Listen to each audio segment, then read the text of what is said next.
On December 27, 2003, the Welsh rock band The Lost Prophets released their second single, Last Train Home, from their album Start Something. This song would gain immense popularity within the United States and propel the band towards rock stardom. For their frontman, Ian Watkins, this moment was the culmination of years of hard work, dedication, and countless hours of writing, recording, and touring. With the newfound success, the band seemed poised for a bright future, but that would all be shattered 9 years later in December of 2012 when Ian Watkins was arrested and charged with some of the most vile, despicable, and downright heinous crimes imaginable. In an instant, he went from rock star to disgraced monster, all while destroying the legacy of his band in the process. In this video, we will dive into the horrific story of Ian Watkins, the man who once thrived under the stage's bright lights had been hiding something infinitely evil within the dark.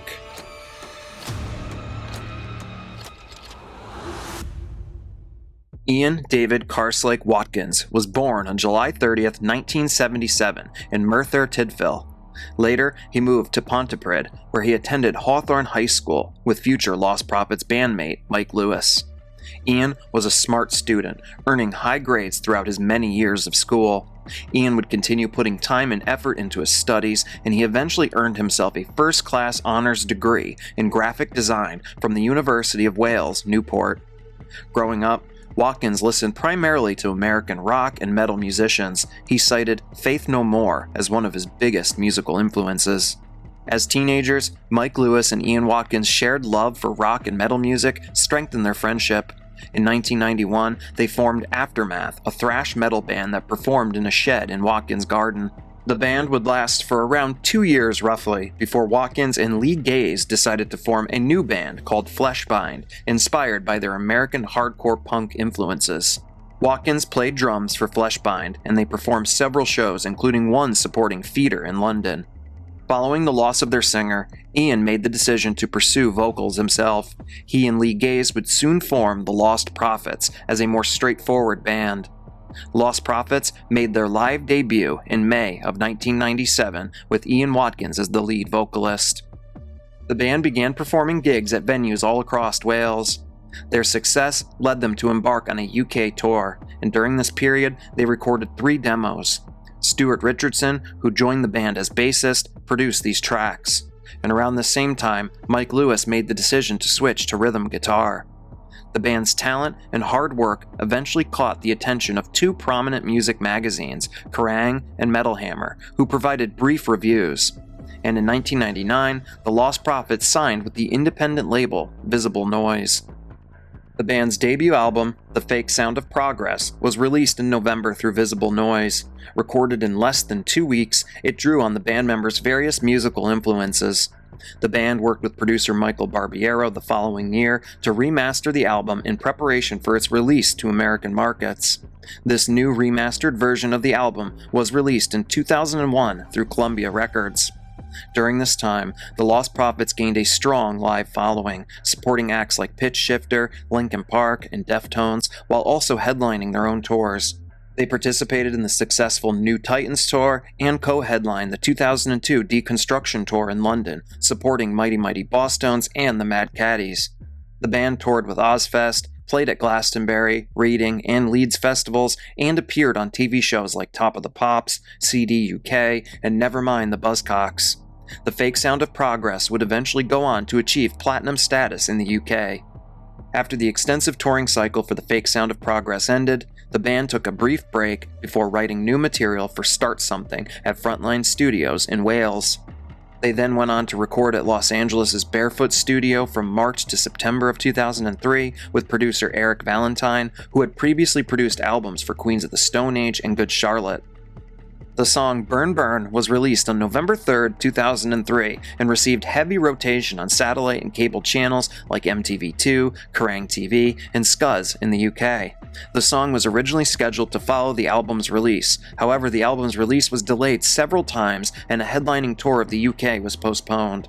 The band would reschedule the cancelled UK shows except for their scheduled appearance at the Reading and Leeds festivals, stating that honoring those commitments would have meant leaving the studio while the album was only half complete.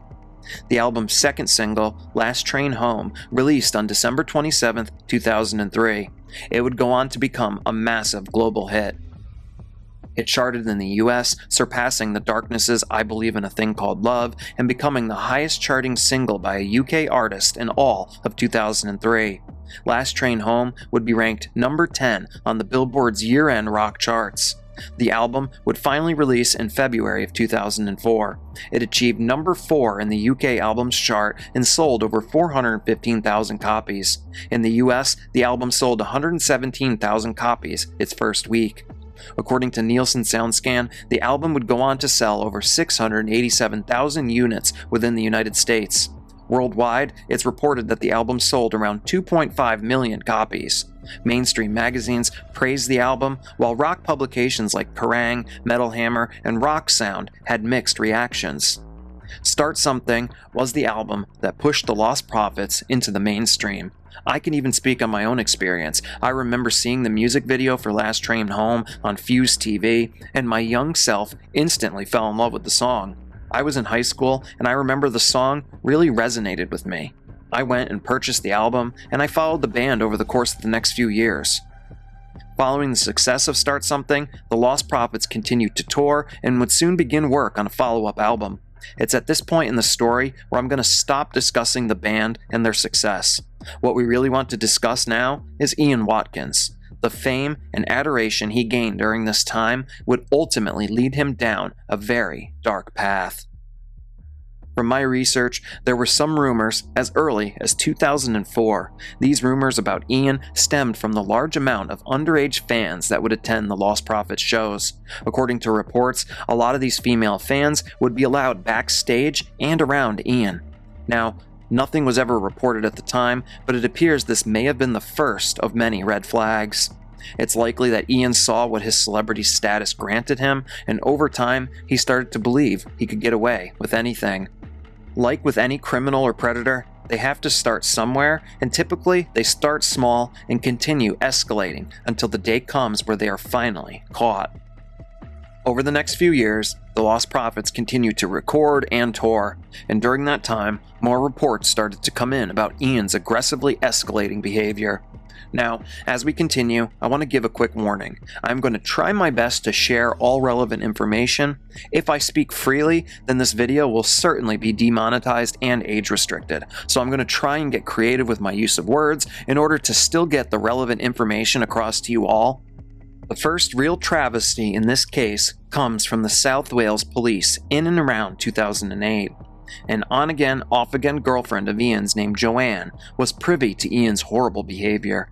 She was the first person to try and bring this monster to justice, but her efforts were met by deaf ears. She went to the South Wales police and told them that Ian Watkins was having inappropriate relations with young people. She even brought text messages and evidence to the police department, but they never took her seriously and she was basically ignored. This was most likely due to the fact that she had been an intimacy worker at one point in her life, so in turn, the police viewed her as a lesser human being than this famous rock star she was trying to get arrested. As the 2000s came to a close, there were also issues within the band itself. Ian had started using illicit substances, and these substances started affecting his performances on stage. During this time, Ian also requested his own private dressing room away from the other band members. Ian became very private, and from all reports, the band never had any idea what he was truly doing behind closed doors. Joanne would continue her efforts to try and bring Ian to justice. It's unclear how many times she went to the police, but according to Joanne, she kept bringing forth evidence, and the police kept ignoring her. Then, in 2010, an Australian woman accused Watkins of SA against her child. But sadly, once again, the allegations were not investigated further by authorities. In March of 2012, another woman went to the police to report an absolutely horrifying set of events. According to this woman, Ian Watkins may have SA'd an 11-month-old. This woman told police that there were images that could be found on his computer. Once again, authorities did nothing. Not once was Ian looked into. Not once did police investigate or even question him. Nothing was done, and this is one of the biggest travesties in this entire case. Ian Watkins could have and should have been stopped years before, but instead, Ian continued to carry on, his ego growing, his feelings of invincibility ever growing. Fueled by illicit substances and feeling completely untouchable, Ian Watkins continued his PDF file ways. In September of 2012, Ian Watkins' house would be raided by the police. The crazy thing is that the warrant had nothing to do with the horrible crimes he had been accused of. The police were there with the warrant in regards to illicit substances being reported within his home. But it was during this search that police began to reveal the monster that is Ian Watkins.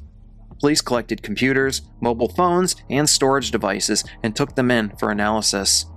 Ian Watkins was initially arrested and released due to charges stemming from illicit substances found within his home. While Ian was out and free, the police began combing through Ian's devices, and what they uncovered was nothing short of pure evil. On December 19, 2012, Ian Watkins would be arrested for conspiracy to engage in SA with a 1-year-old girl and possession and/or distribution of indecent images and extreme erotic animal videos. Ian Watkins would have his day in court, and that day would shed a light on his true depravity. A large amount of indecent images and videos were found on his hard drives and computers. On one computer, a hidden drive was eventually accessed, and it showed homemade videos of Ian and underage youth. Investigators also found a mountain of evidence with Ian's texts and communications. To put it simply, Ian was as guilty as a person could be. He had documented and at times bragged about what he had been doing. It was clear he felt invincible based on his celebrity status.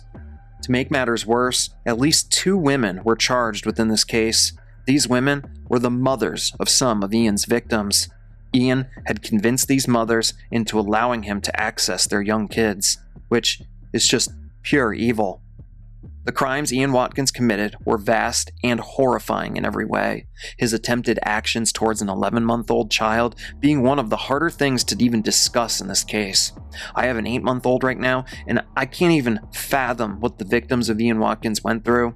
I also can't understand how those mothers allowed this monster around their kids. They knew what he was doing, and they just sat back and watched. In the end, Ian Watkins pled guilty to 13 charges of SA. He was eventually sentenced to 35 years in prison. During the sentencing, Justice John Royce would state, "What you 3 did plumbed new depths of depravity. We see and hear a large number of horrific cases. This case, however, breaks new ground. Your actions are both sickening and incomprehensible." For many, 35 years was not enough time for a monster like Ian Watkins. He would serve his sentence incarcerated at HMP Wakefield, located in West Yorkshire, England. HMP Wakefield is a Category A high-security facility. The prison is often referred to as the Monster Mansion due to the high number of high-profile, high-risk offenders being held there. As Ian served his sentence, trouble continued to find him. The first incident occurred in March of 2018. Prison officers had been alerted that Watkins might have a banned mobile phone in his possession. After a search of his cell did not find it, Watkins, concerned about a scheduled visit from his mother, produced a small phone from inside a back portion of his body. A small charger was later found in his cell as well. Watkins was sentenced to an extra 10 months in prison due to the incident. Then, in August of 2023, Watkins was held hostage by 3 inmates for around a 6-hour time frame. During the incident, he was shanked and roughed up, but no life-threatening injuries occurred. Police officers eventually freed him from the scenario. During Ian's time in prison, he expressed concerns about his life. In a hearing, he reportedly made a very grim prediction about his fate, telling the court, "Chances are, someone would sneak up behind me and cut my throat. It's not like one-on-one. Stuff like that, you don't see it coming." On the morning of October 11th, 2025, prison workers unlocked and released inmates from their cells. The same monotonous morning routine as all the days prior. 48-year-old Ian Watkins sat on his bunk as the door opened. A mere moments later, two inmates began their walk towards Ian. They were focused with one thing on their mind. As they came upon Ian, the flash of the knife was quick and precise. Before Ian knew what hit him, he fell to the ground, a pool of red forming, soaking into his prison attire. His life would flash ever so briefly. The highs, the lows, the adoring fans, the atrocities he committed, and now this final moment as he faded away on a cold, concrete prison floor. No chance at redemption, no chance to undo all the harm he had done. At 48 years old, Ian Watkins' life came to an unceremonious end. There would be no tomorrow, there would be no sorrow, and for Ian, there would be no last train home. Thank you all for watching. This is not an AI channel. I do all the work here myself and would love if you subscribe, hit the like button, and left a comment down below. Also, I want to send a big thank you to all my Cellar Dweller channel members. Your support is immensely appreciated. And with that said, please consider checking out another one of my videos, and I will see you all next time when we head back into the cellar.